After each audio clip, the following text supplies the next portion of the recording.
Hello friends, home science with Vandana में आपका स्वागत है।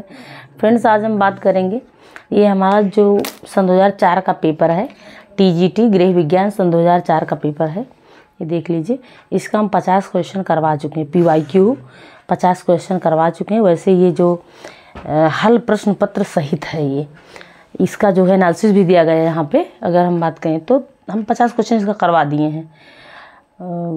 अब आज हम 50 के आगे देखेंगे।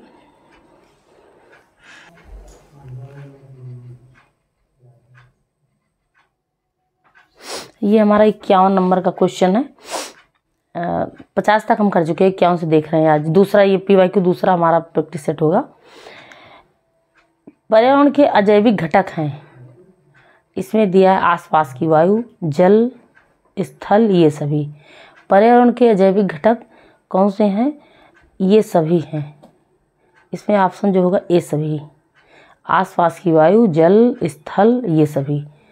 उसके बाद 52 नंबर क्वेश्चन की बात करेंगे हम। वातावरण में कौन सी गैस मुक्त अवस्था में स्वपोषी के विकास के कारण हुई है? वातावरण में कौन सी गैस मुक्त अवस्था में स्वपोषी के विकास के कारण हुई है? Nitrogen, carbon dioxide, oxygen, ozone. तो इसमें ऑक्सीजन, ये ऑप्शन सही है, ऑक्सीजन। 53 नंबर का क्वेश्चन, ओजोन के स्तर किसके हानिकारक प्रभाव से हमारी रक्षा करते हैं? ओजोन के स्तर किसके हानिकारक प्रभाव से हमारी रक्षा करते हैं? पराबैंगनी किरणों से, उक्त किरणों से, ऊष्मा, ऊपर के सभी। तो यहाँ पे जो ऑप्शन है इसका, ये पराबैंगनी किरणें। ओजोन की जो परतें होती है पराबैंगनी किरणों से हमारी रक्षा करती हैं। उसके बाद 54 नंबर का क्वेश्चन, पृथ्वी पर जीवों की उत्पत्ति कितने वर्ष पूर्व हुई है? 2 अरब वर्ष पूर्व, 3 अरब वर्ष पूर्व, 4 अरब वर्ष पूर्व। तो यहाँ पे जो ऑप्शन है 4 अरब वर्ष पूर्व। ये 2 अरब वर्ष पूर्व, 3 अरब वर्ष पूर्व, 4 अरब वर्ष पूर्व, 5 अरब वर्ष पूर्व। ये ऑप्शन सही है, 4 अरब वर्ष पूर्व।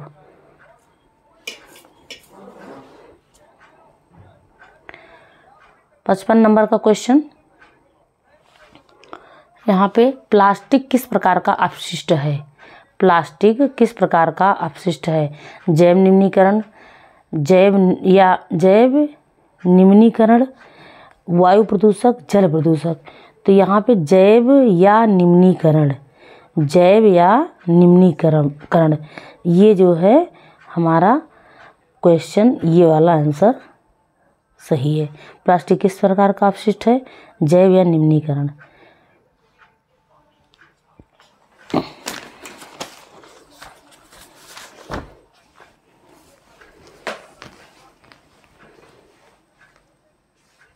छप्पन नंबर क्वेश्चन, वैसे विष जो बिना अंगों को जलाए ही विषाक्त लक्षण उत्पन्न करते हैं, जैसे तूतिया, वे कहलाते हैं अपेक्षित विष, उदाहक विष, उत्तेजक विष और प्रलापक विष। तो यहाँ पे उदाहक विष होते हैं, ये ऑप्शन सही है, उदाहक विष।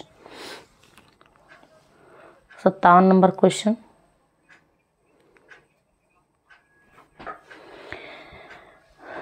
कार्बोक्सिल अम्ल का पान करने पर रोगी को निम्नलिखित में से क्या करना चाहिए?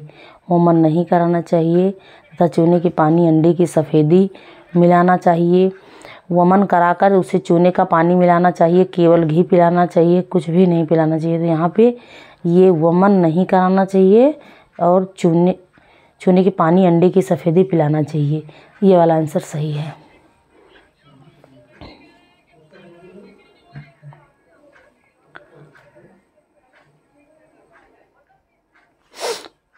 अट्ठावन नंबर का क्वेश्चन है, रेडियस तथा उलना, यहाँ पे लिखा पर ये आलना है।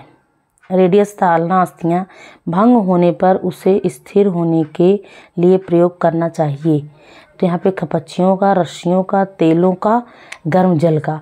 ये हमारा खपच्चियों का। ये फ्रेंड्स प्रीवियस ईयर का पेपर है, PYQ है। ये सन 2004 में ऐसा क्वेश्चन आया था, यही क्वेश्चन पूछा गया था।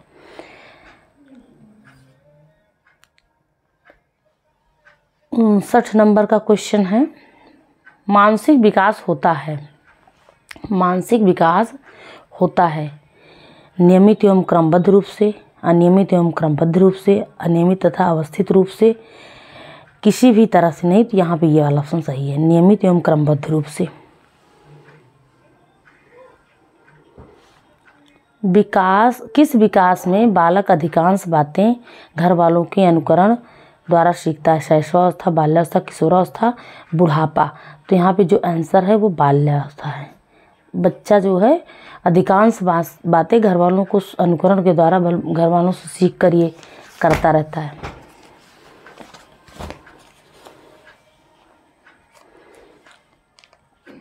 66 नंबर का क्वेश्चन पे हम बात करेंगे।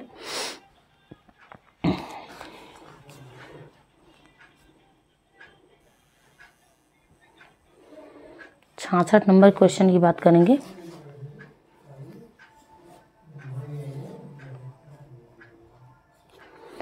भारत में कब तथा कहाँ सर्वप्रथम स्कूलों में गृह विज्ञान पढ़ने का प्रावधान हुआ? भारत में सर्वप्रथम स्कूलों में गृह विज्ञान पढ़ाने का प्रावधान हुआ। वर्ष 1948 में आगरा में, वर्ष 1948 मद्रास में, वर्ष 1920 में कलकत्ता में, वर्ष 1955 में पटना में। तो यहाँ पे वर्ष 1948 मद्रास में, ये वाला ऑप्शन सही है।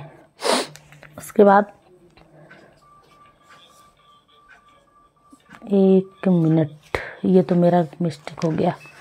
चलो ये वाला क्वेश्चन मेरा छूट गया। 61 नंबर क्वेश्चन, 60 तक हम देख चुके थे, हम 61 की बात करेंगे। पहले इसका 61 की बात कर लेते हैं, 61 नंबर क्वेश्चन की बात करेंगे, फिर उसके बाद हम आगे देखेंगे, क्योंकि ये मेरा जो है मैं निकल गई थी 5 क्वेश्चन छोड़कर आगे। चलो यहाँ पे देखते हैं।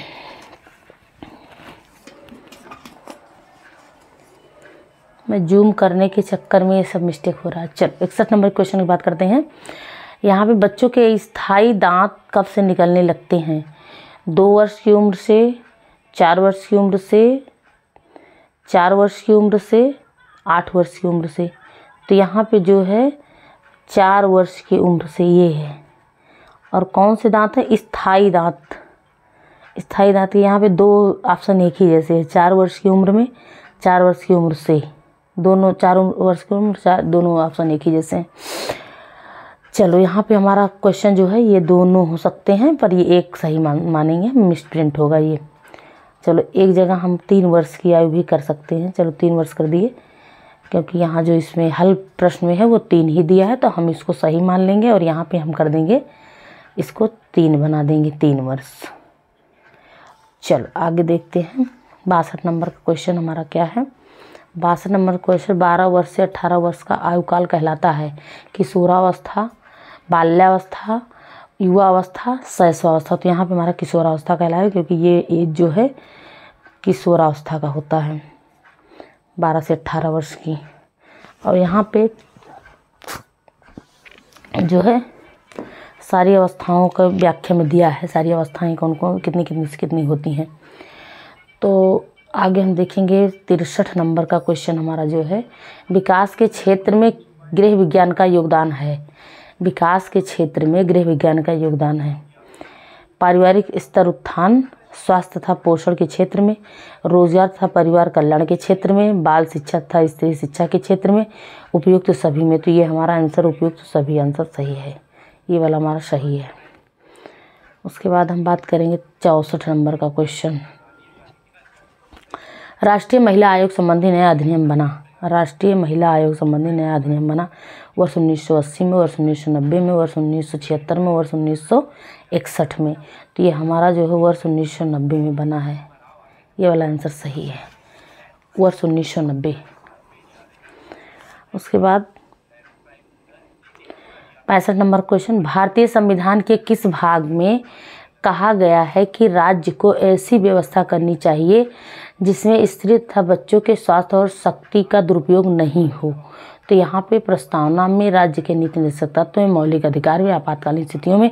तो यहाँ पे जो हमारा ऑप्शन सही है वो राज्य के नीति निर्देशक तत्व में, ये दूसरा क्वेश्चन हमारा सही है।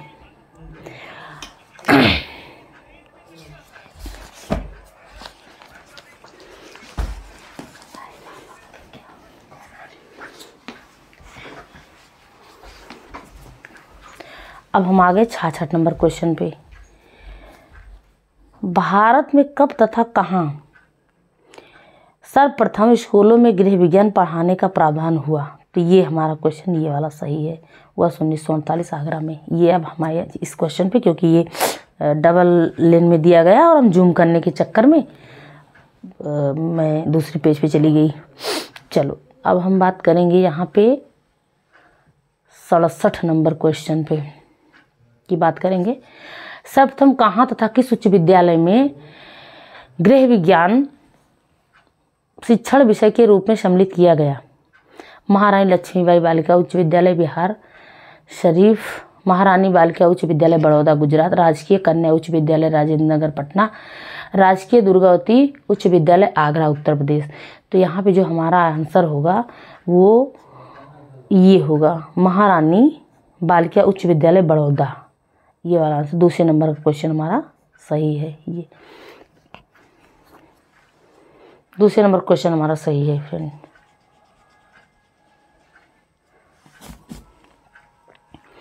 अब हम बात करेंगे यहाँ पे 68 नंबर क्वेश्चन।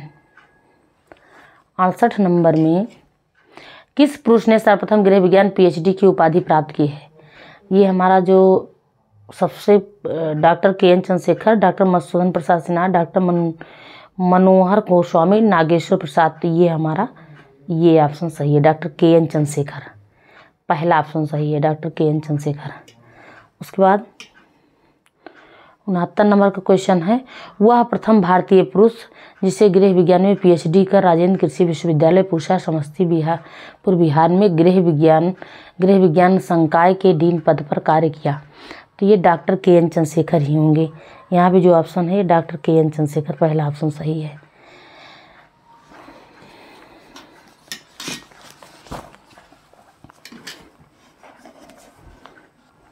सत्तर नंबर क्वेश्चन, व्यक्तिगत समस्याओं के साथ साथ राष्ट्रीय समस्याओं के निदान जैसे जनसंख्या वृद्धि, रोग चेचक, मलेरिया उन्मूलन, पर्यावरण सुरक्षा, सिंचाई एवं दवा वितरण, वैश्य शिक्षा, जन शिक्षा, पोषण संबंधी समस्याएं, स्त्री शिक्षा, टीकाकरण, जनमत आदि तक पहुंचाना उद्देश्य है।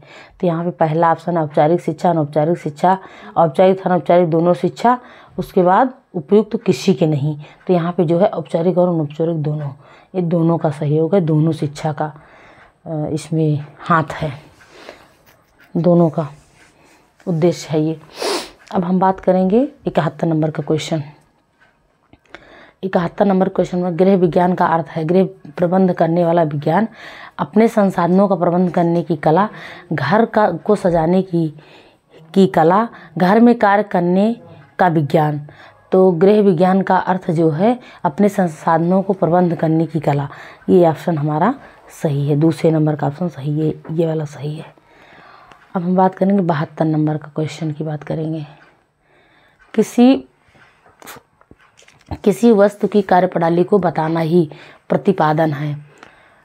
किसी वस्तु की कार्यप्रणाली को बताना ही प्रतिपादन है, लक्ष्य है, संचार है, कुछ भी नहीं। तो यहाँ पे प्रतिपादन है, ये आंसर सही है। उसके बाद हम बात करेंगे 71 नंबर, 72 हो गया हमारा, 73 नंबर की हम बात करेंगे। संचार की वैसी विधि प्रदर्शनी का आयोजन जिसमें दिखाए गए यंत्रों से किसी को जानकारी अच्छी तरह से दी जा सकती है कहलाती है। प्रदर्शनी का आयोजन, सभा सम्मेलन एवं यात्रा का आयोजन, दृश्य श्रव्य साधनों का उपयोग, उपयुक्त में से उपयुक्त कोई भी नहीं। तो यहाँ पे ये वाला ऑप्शन सही है, प्रदर्शनी का आयोजन सबसे पहला। तो 74 नंबर का क्वेश्चन पे बात करेंगे। वर्तमान आय का वर्तमान उपभोग व्यय पर आधिक्य को बचत कहा जाता है। वर्तमान आय का वर्तमान उपभोग व्यय पर आधिक्य को बचत कहा जाता है या उक्ति है। केन्स का, गुड्डे का, यंग का, इनमें से किसी का नहीं। तो यहाँ पे जो ऑप्शन है ये केन्स का है, ये केन्स का है।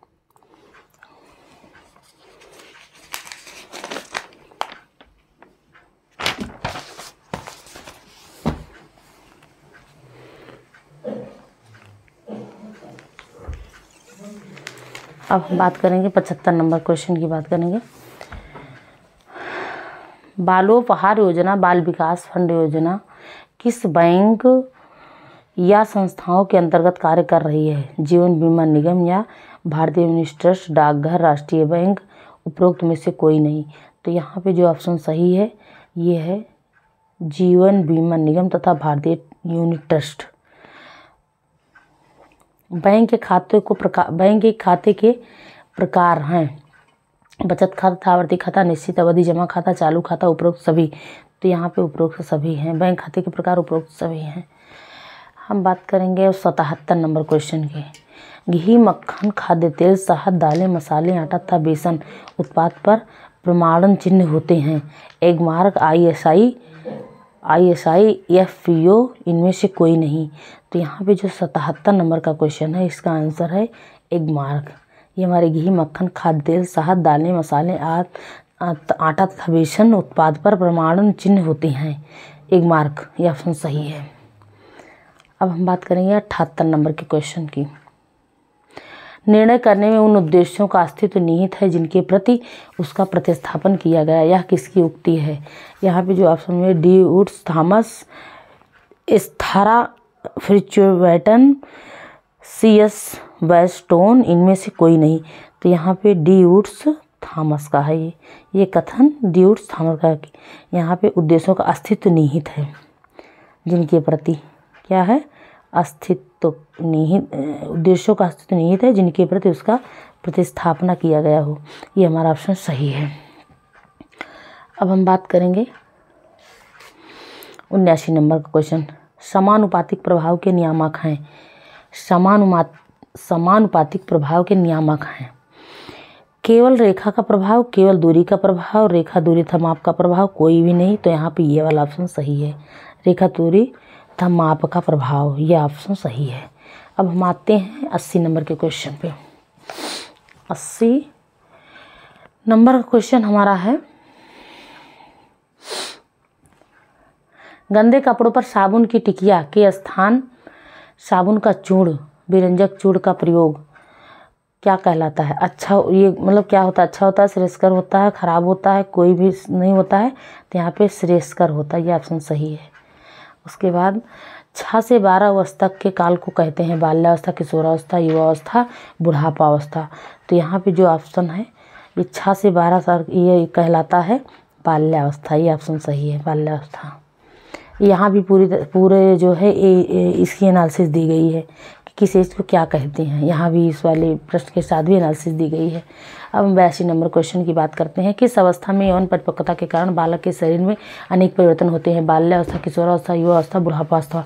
तो यहाँ पे जो हमारा क्वेश्चन है वो किशोरावस्था है। इसके साथ जो है बालक के शरीर में अनेक परिवर्तन दिखाई देते हैं किशोरावस्था में। उसके बाद अब हम बात करेंगे 83 नंबर के क्वेश्चन की।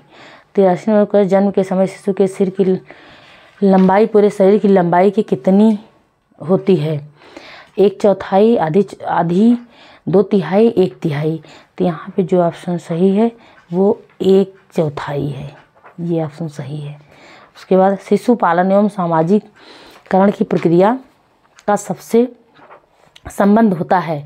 शिशु पालन एवं सामाजिकरण की प्रक्रिया का संबंध होता है विभिन्न संसाधनों या संस्थानों से, आंकड़ों एवं आहारों से, साधनों और आंकड़ों से, उपरोक्त में से किसी से भी नहीं।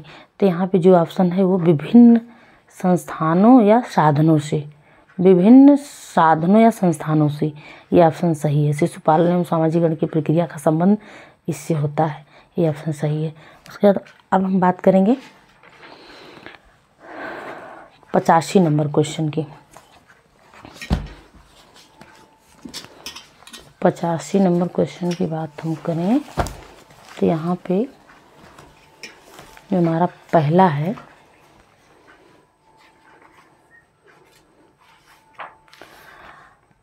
सामाजिक स्तरीकरण एवं सामाजिक विभाग से संबंधित है। जाति, भाषा, खेल इनमें से कोई नहीं। तो यहाँ पे जो ऑप्शन है वो जाति है। ये ऑप्शन सही है। उसके बाद 86 नंबर की बात करते हैं। किसी अवस्था में बालक की विद्यालय क्रियाएं परिवार की अपेक्षा अधिक हो जाती है। किस अवस्था में होता है? 5 से 6 वर्ष की अवस्था में, 11 से 12 वर्ष की अवस्था में, 18 से 19 वर्ष की अवस्था में, किसी अवस्था में नहीं। तो यहाँ पे जो ऑप्शन है ये 11 से 12 वर्ष की अवस्था में बालक की जो विद्यालय अंतःक्रियाएँ होती है परिवार की अपेक्षा अधिक होती है, ये 11 से 12 साल में। 87 नंबर क्वेश्चन बात करेंगे। शिशुओं में दिनचर्या का आरंभ बच्चों द्वारा होता है। शिशुओं में दिनचर्या का आरंभ बच्चों द्वारा होता है किसी प्रार्थना गीत के साथ, फिल्मी गानों के साथ, भाषण के साथ, लड़ाई के साथ। तो यहाँ पे प्रार्थना गीत के साथ होगा, पहला ऑप्शन ही सही है। कुछ तो ऑप्शन ऐसे होते हैं जो हमें तुरंत देखते ही पता चल जाता है यही होगा। 88 नंबर क्वेश्चन। जहाँ पति पत्नी एवं बच्चे ही मात्र एक साथ मिलजुल कर एक छत के नीचे रहकर एक ही रसोई में खाना पकाते तथा खाते हैं उसे कहते हैं संयुक्त परिवार, सामुदायिक परिवार, व्यक्तिगत परिवार, समाज। तो यहाँ पे जो होगा वो 30 नंबर का क्वेश्चन सही है, व्यक्तिगत परिवार।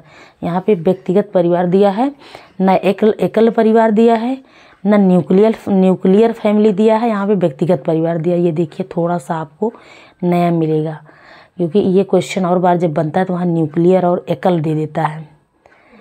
चलो अब हम बात करेंगे 89 नंबर का क्वेश्चन। 89 नंबर पे बालक विकास वह किसका कथन है?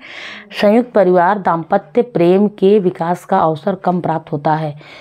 वह किसका कथन है? संयुक्त परिवार में दाम्पत्य प्रेम के विकास का अवसर कम प्राप्त होता है। तो ये डॉक्टर राजेंद्र प्रसाद,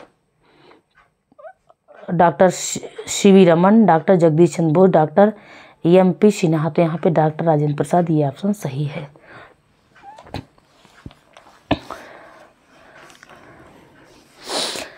नब्बे नंबर क्वेश्चन। फ्रेंड्स आज हम 95 क्वेश्चन देखेंगे, उसके बाद 25 वो और 5 इसका 30 क्वेश्चन हम दूसरी प्रैक्टिस में देख लेंगे, क्योंकि आज थोड़ा सा हमारे पास समय का अभाव है तो इतना ही करेंगे। उसके बाद 30 क्वेश्चन इसका हम इस जो 125 क्वेश्चन का प्रैक्टिस सेट है ये, इसमें का 30 क्वेश्चन बच रहा है सन 2004 के पेपर का, इसको हम करवा देंगे दूसरे क्लास में। देख लेते हैं 90 नंबर क्वेश्चन। परिधान के नमूनों की रचना में रेखाओं, आकार, रंग, बनावट आदि को व्यवस्थित करने के लिए भी किसकी आवश्यकता होती है? कला के मूलभूत सिद्धांतों का सहारा लेना चाहिए, कटाई के सिद्धांत का सहारा लेना चाहिए, टाँके के सिद्धांत का सहारा लेना चाहिए, लाइन के सिद्धांत का सहारा लेना चाहिए। तो यहाँ पे कला के मूलभूत सिद्धांतों का सहारा लेना चाहिए, ये ऑप्शन सही है। उसके बाद 91 नंबर क्वेश्चन।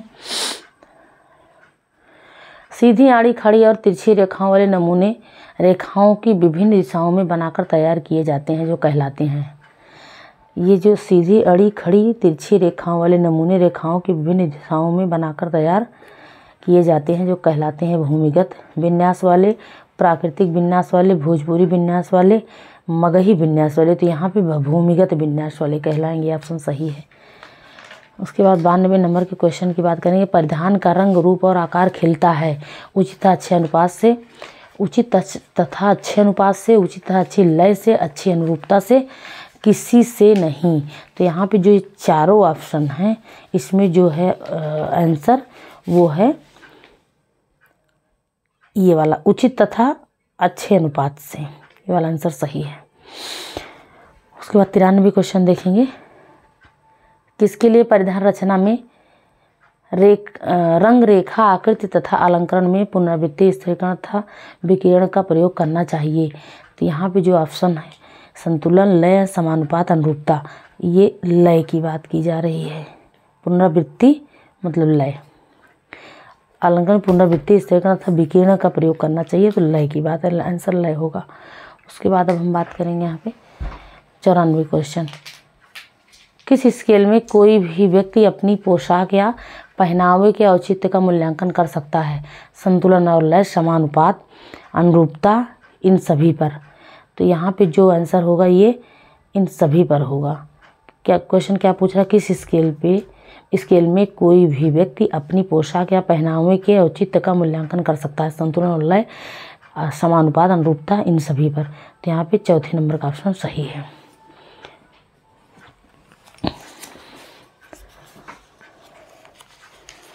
एक क्वेश्चन और देखते हैं, उसके बाद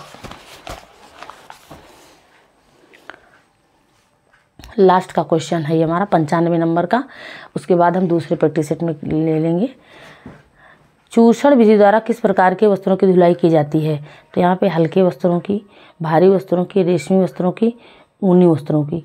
तो ये हमारा जो ऑप्शन सही है ये भारी वस्त्रों की, ये चूषण विधि द्वारा वस्त्रों की धुलाई की जाती है। तो फ्रेंड्स आज के लिए इतना ही, और इसके आगे हम दूसरे प्रैक्टिस सेट में इसको 125 क्वेश्चन का प्रैक्टिस सेट हम कंप्लीट करवा देंगे, जो हमारा इसके बाद की तीसरी क्लास होगी, क्योंकि ये हमारे PYQ की दूसरी क्लास है।